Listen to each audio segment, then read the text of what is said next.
Perkenalkan, nama saya Fitri Anisah, NIM K2318032 dari Pendidikan Fisika UNS 2018B. Kali ini, saya akan membahas mengenai rapat keadaan sistem kuantum pada mata kuliah Fisika Statistik. Lebih jelasnya, kita akan mengetahui bagaimana menurunkan kerapatan keadaan sistem kuantum dan bagaimana mendapatkan kerapatan keadaan tersebut dari kerapatan keadaan sistem klasik. Untuk itu, kita akan mempelajari yang pertama, ketidakpastian Heisenberg, yang kedua, koordinat spasial 1 dimensi, yang ketiga, koordinat spasial 2 dimensi, dan yang keempat, koordinat spasial 3 dimensi. Salah satu prinsip dasar mekanika kuantum adalah prinsip ketidakpastian Heisenberg, yang dapat dituliskan sebagai delta P delta X lebih besar atau sama dengan H. Artinya, nilai terkecil dari perkalian delta P dan delta X yang bisa mendefinisikan sebuah keadaan adalah H. Selanjutnya, bisa menentukan berapa jumlah keadaan kuantum dalam ruang fase dengan volume tertentu. Selanjutnya, kita akan menentukan pada koordinat spasial 1 dimensi. Pada koordinat spasial 1 dimensi, elemen kecil ruang fase yang dimiliki sebuah partikel dalam assembly adalah d gamma sama dengan dx dpx. Volume ruang fasa untuk semua posisi yang mungkin didefinisikan sebagai delta gamma p sama dengan integral dx dpx sama dengan L dpx.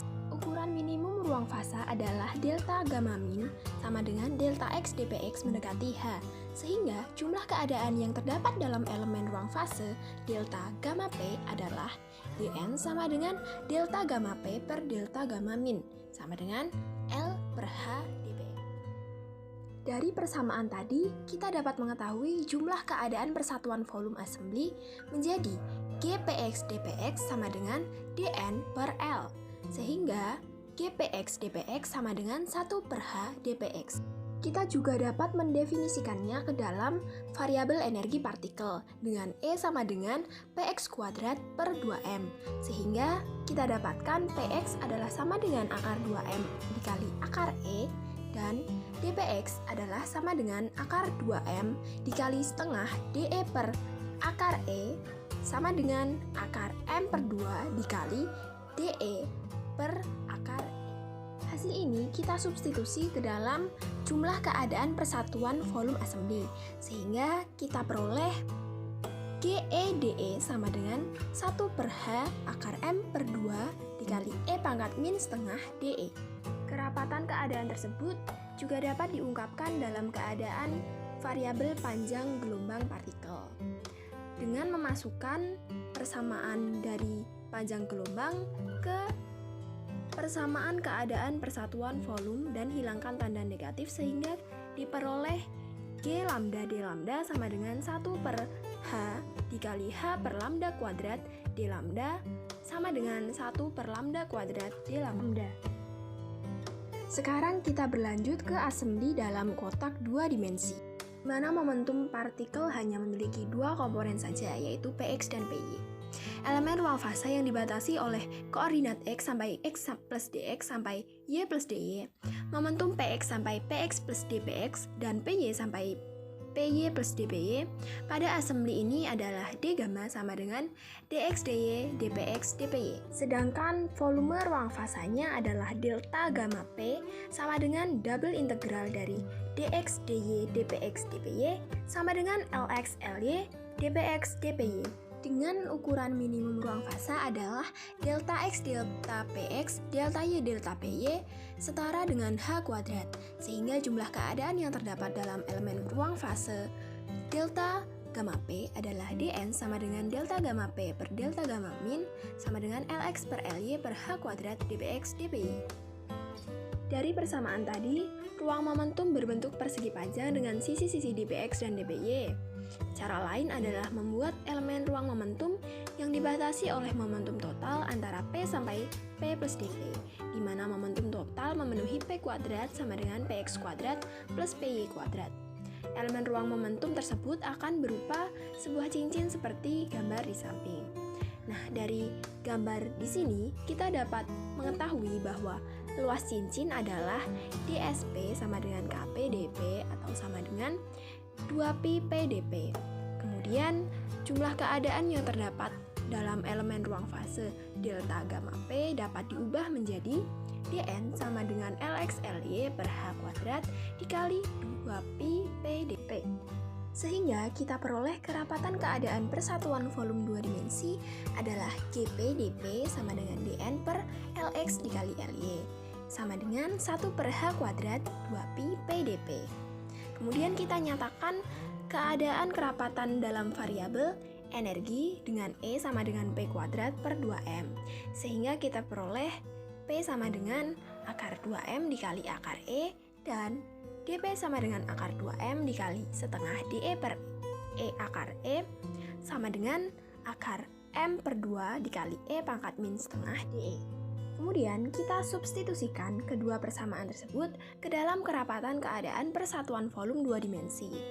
Nah, kita peroleh nih GEDE sama dengan 1 per H kuadrat dikali 2pi dikali akar 2M dikali akar E dikali akar M per 2 E pangkat min setengah dE atau sama dengan 1 per H kuadrat 2pi MdE. Jumlah keadaan tersebut juga dapat diungkapkan dalam variabel panjang gelombang dengan memasukkan persamaan P dan dpx ke dalam kerapatan keadaan persatuan volume 2 dimensi dan menghilangkan tanda negatif. Sehingga kita peroleh G lambda D lambda sama dengan 1 per H kuadrat dikali 2pi H per lambda dikali HD lambda per lambda kuadrat. Sehingga G lambda D lambda adalah sama dengan 2pi per lambda pangkat 3 D lambda. Sekarang kita lanjut ke assembly dalam kotak 3 dimensi. Pada koordinat spasial 3 dimensi ini, momentum partikel terdiri dari 3 komponen, yaitu Px, Py, dan Pz. Elemen kecil ruang fasa di dalam assembly tersebut adalah d gamma sama dengan dx dy dz, dpx, dpy, dpz. Nah, volume ruang fasanya adalah delta gamma P sama dengan triple integral dari dx dy dz, dpx, dpy, dpz sama dengan lx ly lz, dpx, dpy, dpz. Sehingga ukuran minimum ruang fasanya adalah delta x, delta px, delta y, delta py, delta z, delta pz setara dengan H pangkat 3. Dan jumlah keadaan yang terdapat dalam elemen ruang fase delta gamma P adalah dN sama dengan delta gamma P per delta gamma min sama dengan Lx Ly Lz per H pangkat 3 dikali dpx, dpy, dpz. Dari persamaan tadi, kita dapat mengetahui bahwa ruang momentum berbentuk balok dengan ukuran dpx, dpy, dan dpz. Cara lain adalah membuat elemen ruang momentum yang dibatasi oleh momentum total antara P sampai P plus dp di antara momentum total memenuhi P kuadrat sama dengan Px kuadrat plus Py kuadrat plus Pz kuadrat.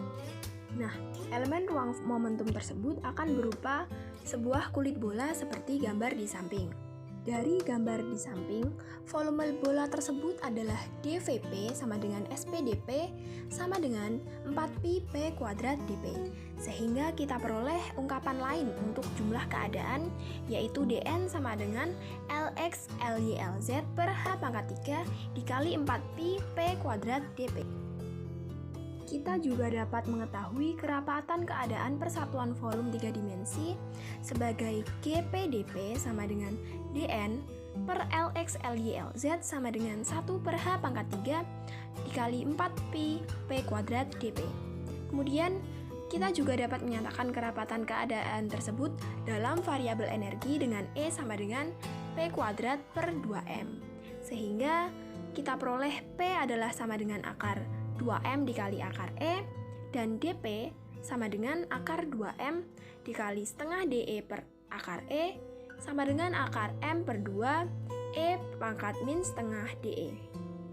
Kemudian, kita substitusikan kedua persamaan tersebut ke dalam kerapatan keadaan persatuan volume 3 dimensi.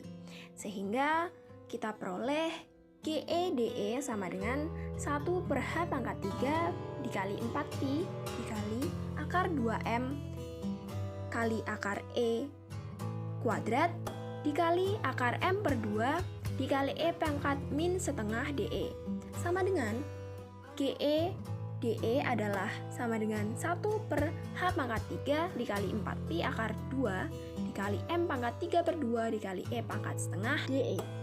Jumlah keadaan tersebut juga dapat diungkapkan dalam variabel panjang gelombang dengan mensubstitusikan lagi ke dalam kerapatan keadaan persatuan volume 3 dimensi dan hilangkan tanda negatif. Sehingga diperoleh G lambda D lambda sama dengan 1 per H kuadrat dikali 4Pi dikali H per lambda pangkat 2 dikali H D lambda per lambda kuadrat sama dengan 4Pi per lambda pangkat 4 D lambda. Akhirnya kita telah selesai mempelajari bagaimana menurunkan kerapatan keadaan sistem kuantum dan bagaimana mendapatkan kerapatan keadaan tersebut dari kerapatan keadaan sistem klasik. Kita bisa memilih fungsi kerapatan keadaan yang mana saja bergantung pada masalah yang kita hadapi. Pilihan itu bisa bergantung pada kemudahan dalam mencari solusi. Oke, cukup sekian dan terima kasih.